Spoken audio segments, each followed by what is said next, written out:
하나님 말씀은 다니엘서 11장 36절부터 39절입니다.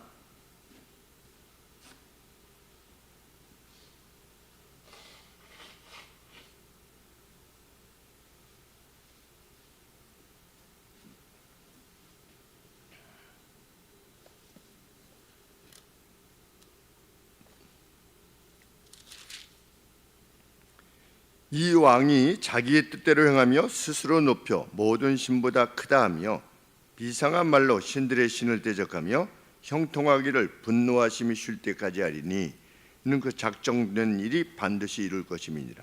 그가 모든 것보다 스스로 크다 하고 그 열조의 신들과 여자의 사모하는 것을 돌아보지 아니하며 아무 신이든지 돌아보지 아니할 것이나 그 대신에 세력의 신을 공경할 것이요 또 그 열조가 알지 못하던 신에게 금, 은, 보석과 보물을 들여 공경할 것이며 그는 이방신을 힘입어 크게 견고한 산성들을 취할 것이요 무릇 그를 안다는 자에게는 영광을 더하여 여러 백성을 다스리게도 하며 그에게서 뇌물을 받고 땅을 나눠주기도 하리라.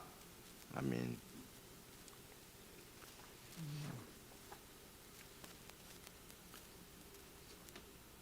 고대 근동 언어학을 전공한 한 교수님이 나와서 로만 캐톨릭 쪽에 평신도 교수라고 그러는데 무슨 의미인지는 잘 모르겠습니다.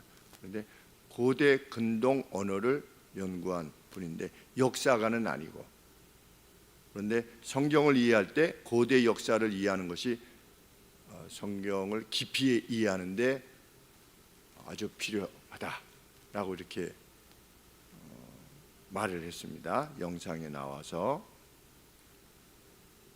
그런데 우리 동생이 이렇게 어제 이야기를 나누다가 우리 동생이 그분의 책을 3권이나 봤대요.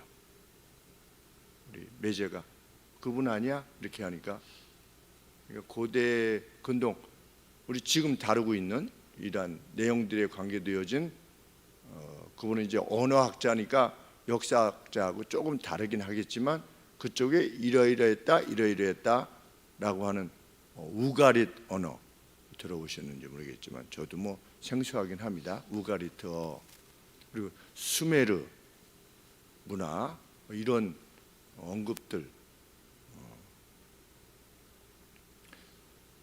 그래서 제가 동생한테도 그렇게 얘기를 했습니다.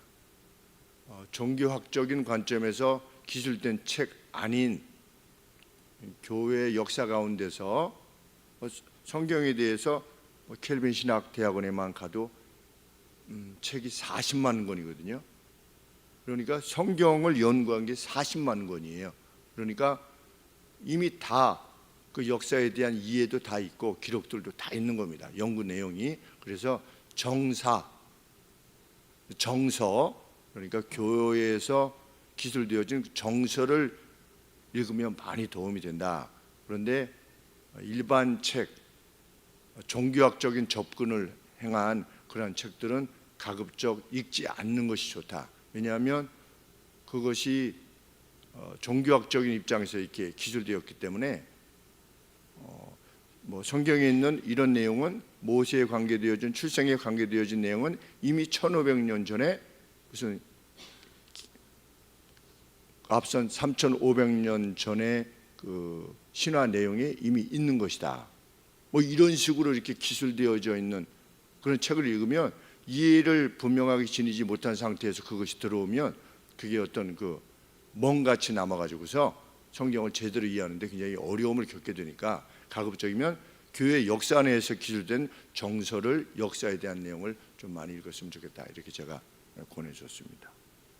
우리가 이 다니엘서를 살피는 것도 고대 근동의 역사를 이해하게 되면 하나님의 다니엘을 통해서 주신 예언의 말씀이 이렇게 이루어졌구나 라고 하는 사실을 알게 되니까 더 깊이를 지니게 되는 것이지요.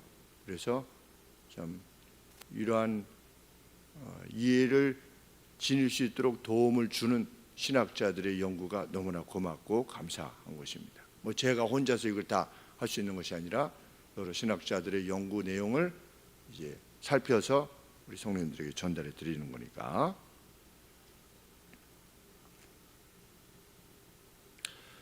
오늘 본문은 주전 750 주전 175년부터 164년까지 제위했던 시리아의 안티오코스 4세, 그래서 안티오코스 에피파네스에 대한 예언의 내용을 기록하고 있는 겁니다. 533년에 주전 533년에 주전 175년에 등장할 에피파네스에 대한 예언의 내용을 이렇게 담고 있는 겁니다. 놀라운 일이 아닐 수 없습니다. 그래서 우리는 이러한 예언이 구체적으로 어떻게 실현되어 있는가? 왜냐하면 이스라엘은 이 다니엘서를 자신의 역사 가운데 이미 가지고 있었으니까.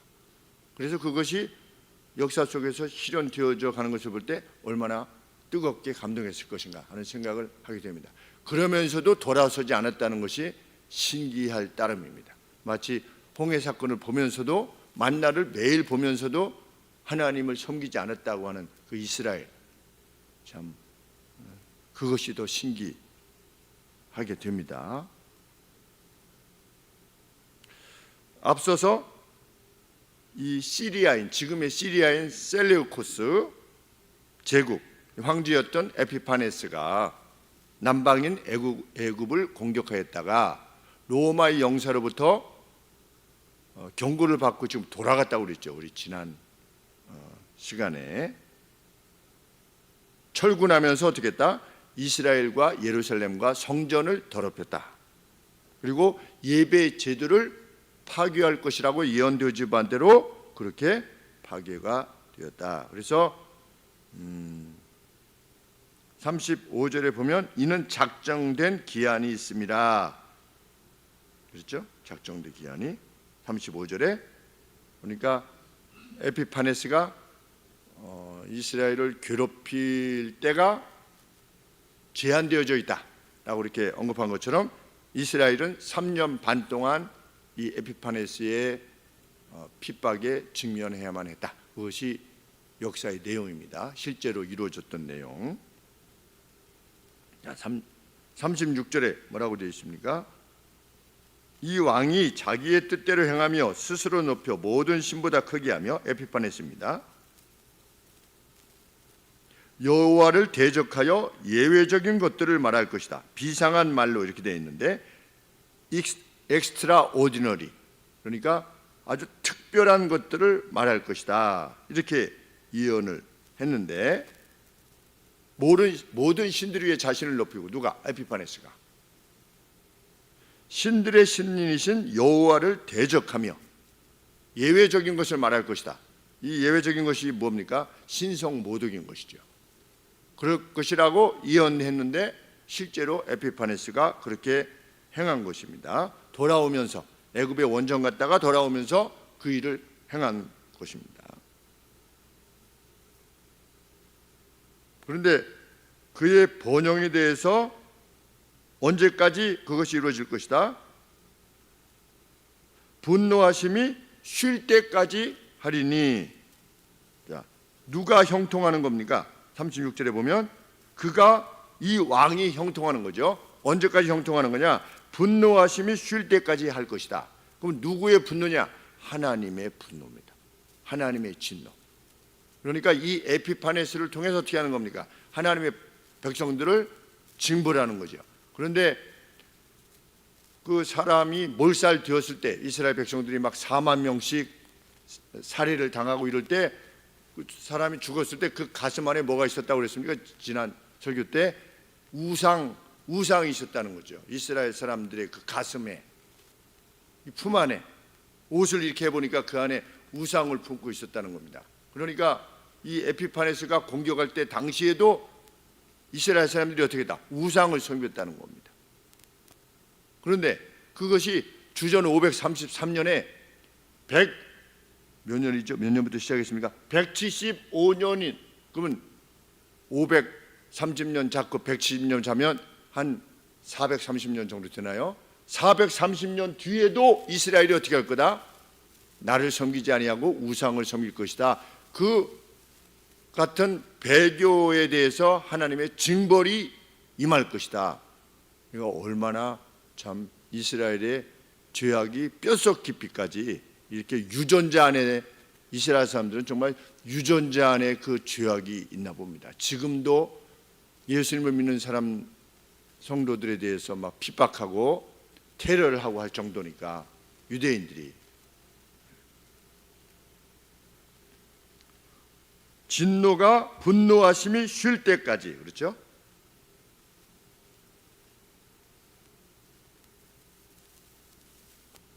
(36절) 하반절에 그 작정된 일이 반드시 이룰 것임이라 그랬는데, 왜냐하면 그 작정된 일이 반드시 이룰 것이기 때문이다 그랬습니다.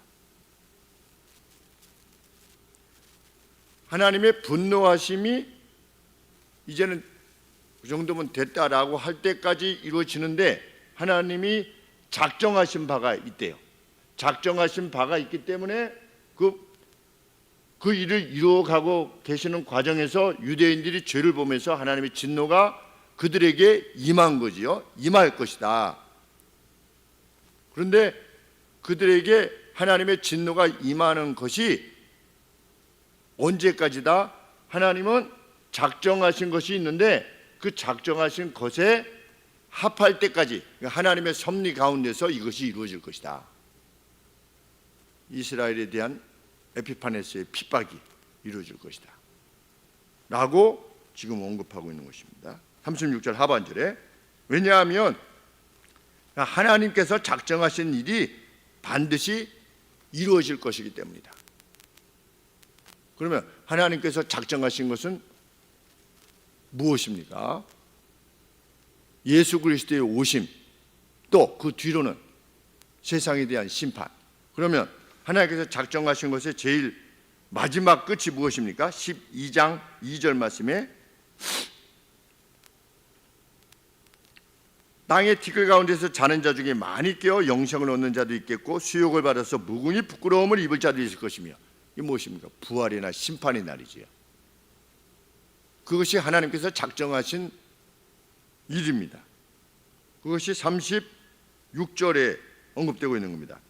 그 작정된 일이 반드시 이룰 것이기 때문이다. 하나님께서 마지막 날 심판을 통해서 의인과 악인을 가르칠 것이다.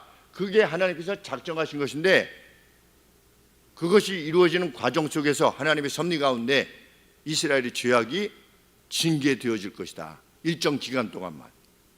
그것이 하나님의 섭리 가운데 이루어질 것이라는 겁니다. 그만큼 하나님께서는 역사를 주관하고 계시다 라고 하는 것이 다니엘서의 핵심 내용입니다.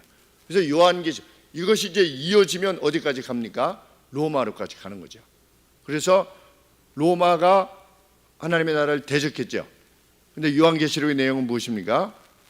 로마가 끝날 것이다. 마치 무엇처럼? 바벨론, 아시리아, 페르시아, 헬라처럼 하나님을 대적하는 나라는 끝장날 것이다 라고 밝히시는 내용이 요한계시록인 겁니다. 그래서 1세기 그 서신을 받았던, 요한의 서신을 받았던 성도들이 용기를 내어서 그 마지막 때 의인과 악인의 심판의 때까지 자기의 시대를 잘 감당할 수 있게 되기를 격려해서 하나님께서 요한에게 비전을 보여주신 거죠. 마치 구약의 다니엘에게 비전을 보여주신 것처럼. 그래서 다니엘서와 이 요한계시록이 일치되는 부분이 많이 있는 겁니다. 핍박 가운데 있었던 이스라엘, 핍박 가운데 있었던 교회. 그런데 하나님께서 역사를 다루시는 방법은 똑같다는 겁니다. 그래서 예수님이 요한계시록에서 뭐라고 말씀하시느냐? 내가 알파와 오메가다. 나는 처음과 마지막이다. 역사의 시작이요 마지막이다. 달리 말하면 나는 작정한 것을 이루는 신이다, 이런 뜻입니다. 36절에 작정된 일, 그것을 반드시 이루는 존재다. 그러면 다니엘서에서는 예수님 오시기 전까지 어떤 일이 일어날 것이다 라는 것이 쭉 언급되어 있다면, 요한계시록은 그 예수님이 오신 뒤에 로마가 있다 할지라도 그 마지막 때를 위해서 역사가 계속 나아갈 것이다 라고 하는 것을 밝힌 내용입니다.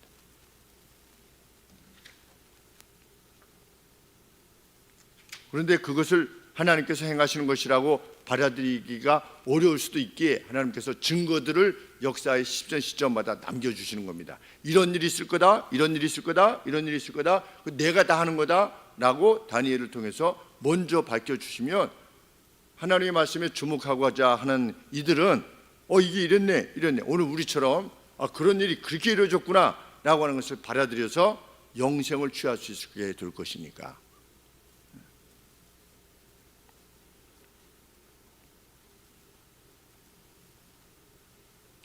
37절에 그가 에피파네스지요. 모든 것보다 스스로 크다 하여 자기 자신을 가장 높이는 겁니다. 그럼 누구보다 높이는 거냐? 다른 사람들보다도 높이고 모든 신들보다도 높이는 겁니다. 그래서 그 열조의 신들과 열조의 신도를 돌아보지 고려하지 않았어요. 이 에피파네스는 자기가 살았던 데가 시리아, 지금은 시리아인데 셀레우코스 제국, 근데 그 셀레우코스 제국의 사람들이 섬겼던 신들이 있을 거 아니겠습니까? 그런데 그것도 개의치 않았다는 겁니다. 그래서 그 37절이 그 말씀입니다. 그 어떤 한 인물이 일어날 건데 그 열조의 신들도 어떻게 할 거다? 돌아보지 아니하며 개의치 아니하며. 왜? 이 에피파네스는 그리스의 신들로 자신의 신들을 대체하려고 했어요. 나중에 그 역사적으로 그렇게 예언이 성취된 겁니다. 자기들 전래의 조상들의 신에 대해서 개의치 않은 겁니다. 그리스의 신들을 데리고 오려고 한 것이. 그리고 여자의 사모하는 것을 돌아보지 아니하면, 이게 무슨 뜻이냐면 여자도 관심사가 아니었다는 거예요. 여자도 사람이 어떤 그 열정에 있어서 남자가 여인에 대한 열정이 아주 본능적으로 크지 않습니까? 근데 여인도 고려하지 않은 그런 인물이 될 거다. 그냥 자기를 높이면서 여기 스트레인지 가드라고 그랬는데 이상한 신, 그러니까 자기들의 본래의 신이 아닌 다른 신을 섬기는데 그렇게 열정적인 인물이 올 거다. 그런데 에피파네스가 실제로 그렇게 한 겁니다.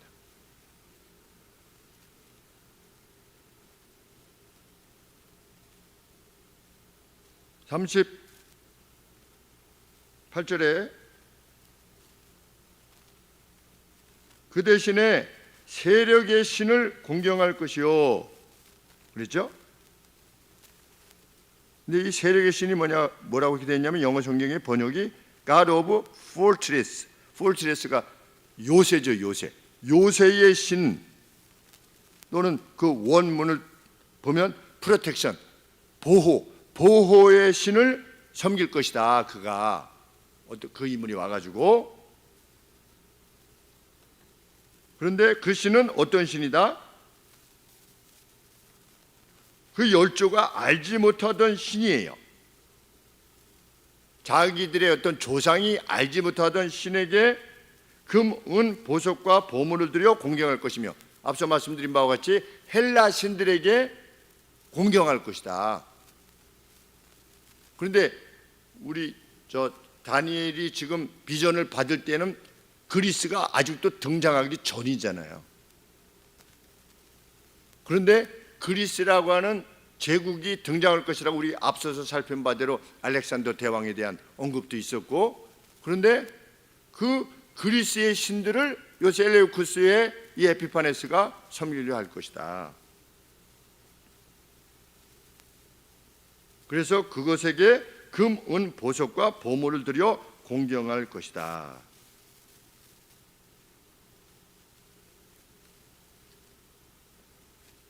그런데 요 38절에서 자기들의 신 대신에 세력의 신을 공경할 것이요. 그런데 이 세력의 신이 뭐냐? 카이라고 하는 신학자는 이 세력의 신을 전쟁을 의인화한 것으로 해석했습니다. 그러니까 전쟁으로, 힘으로, 그러니까 전쟁이라고 하는 것을 어떤 일종의 신으로 여길 정도로 아주 파괴하는 것을, 그러니까 의인화한 거죠. 그냥 힘으로 그냥 상대를 무너뜨리는 것을 신으로 여길 것이다. 이렇게 카일은 해석을 했습니다. 그런데 벤슨이라고 하는 신학자는 이 세력의 신을 목성으로 추론했습니다. 목성. 그런데 이 목성이 당대의 전쟁의 신이었답니다. 그런데 나중에 역사적으로 보면 에피파네스가 목성을 섬기도록 명령을 한 겁니다. 근데 목성이 뭐라고요? 전쟁의 신이었어요. 그래서 여기서 말하는 세력의 신을 공경할 것이요 라고 해서 세력의 신은 목성으로 보는 것이 더 합당치 아니한가 라고 벤슨이라고 하는 뭐 이것이든 저것이든 에피파네스가 그것을 행했다고 하는 것은 틀림이 없는 역사적 사실입니다.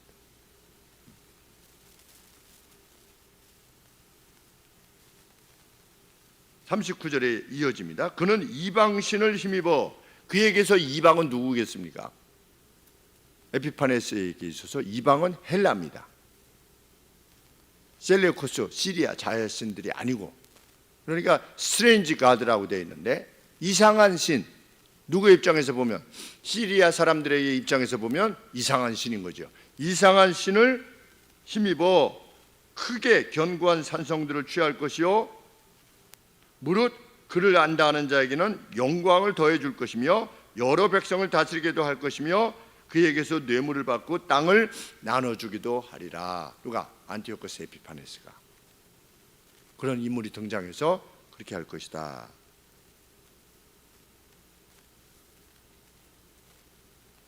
그랬는데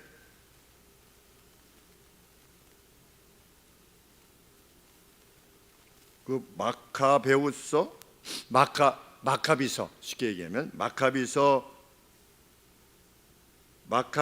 일서에 보면 자기를 인정하는 사람에게 큰 영광을 돌려줬대요. 에피파네스가 실제로 역사 속에서. 그리고 사람을 설득할 때 뇌물로 설득했다. 오늘날 악인의 모습과 뭐 아주 동일합니다. 그러니까 어떤 그 권리를 좀 이양해 주는 거죠. 너는 이만큼 먹고 너는 이만큼 먹어. 대신 내가 왕을 할 테니까 너는 이만큼 먹어. 내가 보장해 줄게. 그게 뭐냐? 그 중국의 군벌인 거죠. 군벌. 중국 군대가 그렇게 부패했다고 하지 않습니까? 군인들이 뭐 엄청 부자, 뭐 수조씩 쌓아놓는 그 장군들은 국가에서 나오는 그 돈을 가지고, 그러니까 그냥 용인해 주는 거죠. 장군들에게 돈을 그만큼 얻을 수 있는 권리를 주고 자기의 권력을 대신 보장받는. 그러니까 이것이 뭐 그냥 비단 오늘날의 문제만이 아니라 역사적으로 늘 그래왔다. 그리고 러시아는 들어보셨을 겁니다. 올리가르히 과두체제. 그래가지고서 푸틴하고 그 재벌들하고 결탁해가지고서 재벌들이 마음껏 이렇게 저렇게 나라를 휘두르면서 자기들의 이익을 취할 수 있도록 해주는 반면에 내가 대장이다. 푸틴도 마찬가지고 시진핑도 마찬가지고 또 북한의 김정은도 마찬가지죠. 뭐 우리나라도 마찬가지죠. 지금 왜 사람들이 그렇게 정치에 목매이려고 합니까? 뭐 대통령이 되면 그 임명하는 그 자리가 엄청나답니다. 그 숫자가. 뭐 사람들이 그 한 자리 다 바라는 것이죠.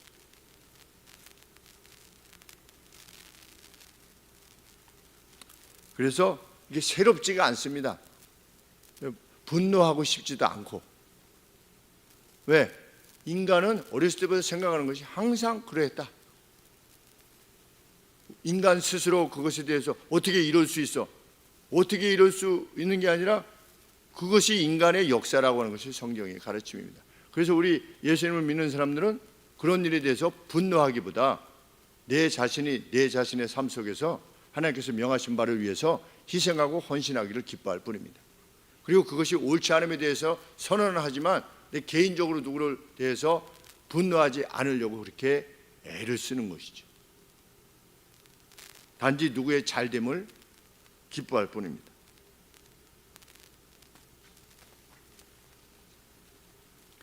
이제 그렇게 하다가 그의 끝이 도래할 것이다.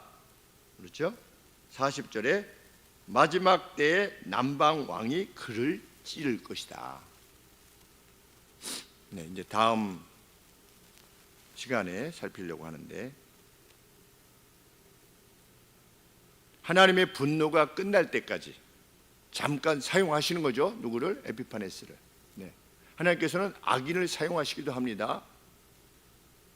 죄악을 징벌하기 위해서 악인을 사용하시기도 하는 것입니다. 느부갓네살을 사용하셨듯이. 그런데 에피파네스를 사용하신 것이죠. 그런데 그 끝이 도래한 것입니다. 마카비 1서에 보면 그 마카비 혁명이 성공했답니다.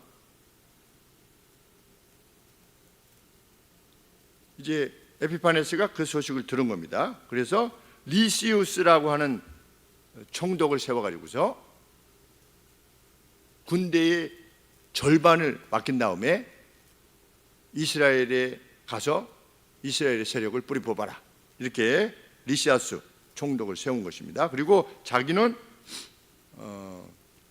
안디옥을 떠나가지고서, 그러니까 이스라엘 북쪽에 레바논 그쪽에 안디옥, 시리아, 그러니까 안티오커스죠. 안디옥을 떠나서 더 북쪽으로 가지고 유프라데스를 건너가지고 그 산지에 있는 성을 공격해가지고 그 성 안에 많은 보물이 있다라고 하는 것을 듣고 군자금으로 사용하기 위해서 그 성을 공격했는데 실패하고 돌아옵니다. 그런데 실패하고 돌아오다가 자기가 맡겨놓았던 리시아스가 패배했다라고 하는 소식을 듣고, 그리고 예루살렘에 여호와의 제단이 다시 세워졌다는 소식을 듣고 크게 낙심하여서 이내 병이 들어서 죽었다.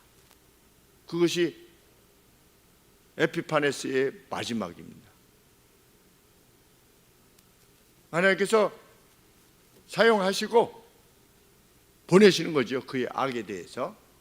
그런데 불행하게도 하나님께서 자기를 사용할 뿐이라고 하는 사실에 대해서 이해를 지니기보다 악인들은 어떻습니까? 내가 최고다라고 생각하죠. 뭐 어느 시대나 악을 행하는 자는 내가 최고라고 생각합니다. 자기 마음대로 하고 오만해지고 자기를 그 누구보다도 높이지요. 그러다가 어떻게 됩니까? 그러다가 죽임을 당하는 것입니다. 그것이 급사이든 아니면 숙청이든 자기들 세계 내에서. 그것이 왜 역사는 반복되는가? 하나님께서 세상을 다루시는 방법이 원리가 동일하기 때문이라는 겁니다.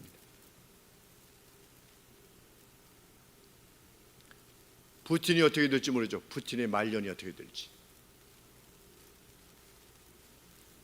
시진핑의 말년이 어떻게 될지, 김정은의 마지막이 어떻게 될지. 김정일은 급사하지 않았습니까? 자기가 뭐 죽을 거라고 생각했습니까? 김일성도 갑자기 죽었지 않습니까? 왜 죽었는지 음모론이 있지만, 그렇게 뭐 건강이 나빠서 갑자기 죽은 게 아니지 않습니까? 카터 대통령하고 이제 어떤 평화의 관계에 대해서 이 회고에 보면 카터 대통령하고 회담이 잡혀 있었죠. 근데 갑자기 죽은 겁니다. 누가 죽였는지 모르죠.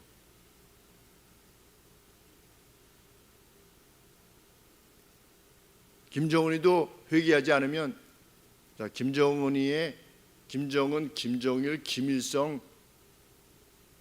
김일성의 외삼촌이 아주 유명한 목사님이라고 하지 않습니까? 김일성의 외삼촌이. 그러면 겨우 뭐 증조 할아버지 정도? 그렇죠? 김정일, 김일성. 네. 그러니까 외삼촌이 뭐 외증조 할아버지겠죠. 목사님이고 그렇게 했는데 그 안에 그렇게도 믿음의 저게 없을까, 씨앗이. 그런 생각이 들기도 합니다. 한편으로는 자기 증조 할아버지 쪽이 이렇게 그 가정이 하나님을 잘 믿는 가정이었다라고 그러는데 어떻게 이게 내려오면서 그렇게 됐는지 참 알 수 없지만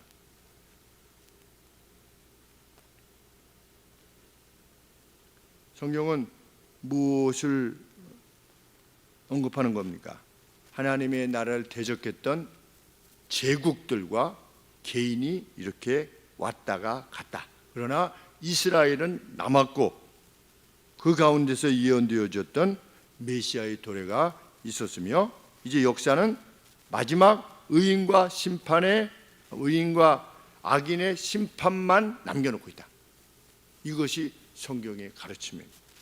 우리는 마지막 때를 기다리고 있는 것입니다. 12장 2절 말씀 바로 그것이지요. 그날은 반드시 도래할 거다. 어떤 날이? 12장 3절에 지혜 있는 자는 궁창의 빛과 같이 빛날 것이요 많은 사람을 옳은 대로 돌아오게 한 자는 별과 같이 영원토록 되는 날이 반드시 도래할 거다. 다니엘아, 마지막 때까지 이 말을 간수하고 이것을 봉함하라. 많은 사람이 빨리 왕래하며 지식이 더하리라. 봉함하라고 그랬어요. 이게 덮으라고 그랬어요. 언제 오픈됐는지 몰라요.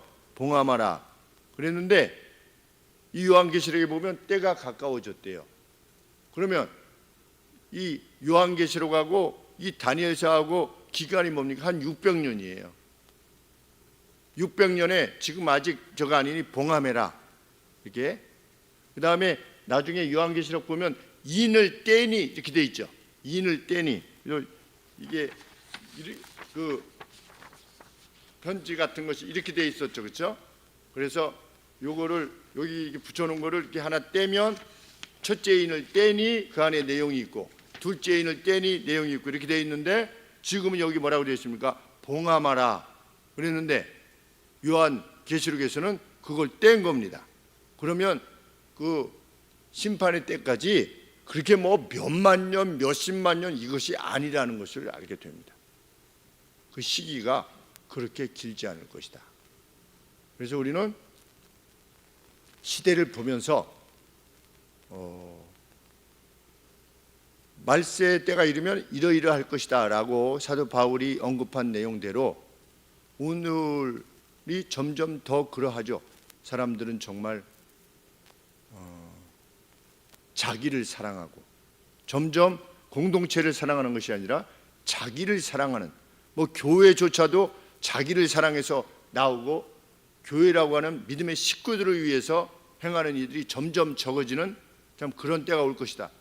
배약하고 약속을 지키지 않고 뭐 이렇게 여러 가지 내용들이 있는데 참 그 내용들이 오늘날도 여전히 더 깊어지면 깊어졌지 약해지지 않는 것을 보면 언제가 될지 알 수 없지만 이내 그날이 이르리라고 하는 것 마음에 두고 용기 있게 그 마지막 때를 기다리면서 그때 하늘의 별과 같이 영원토록 빛나는 이로서의 하나님으로부터의 판결을 받게 되는 우리가 되기를 원합니다. 그것이 우리의 하늘 소망이고 트루 호프죠. 진정한 소망입니다. 저 역시 이렇게 갈 것이고 우리 성도님들도 그렇게 가시는 한 하나님께서 말씀대로 이루실 것입니다. 기도하겠습니다. 하나님 아버지, 귀한 시간 하나님 옆에 드립니다. 그리고 하나님께서 교회에 약속하신 약속을 듣습니다. 하나님 마지막 때까지 담대하게 확신을 가지고 함께 나아가게 하여 주옵소서. 각 시대마다 많지 않았습니다. 그러나 구루터기와 같이 남겨두셔서 거기서 다시금 새순이 나게 하신 것처럼 하나님 그들이 우리가 되게 하여 주옵소서. 예수님의 이름으로 기도합니다. 아멘.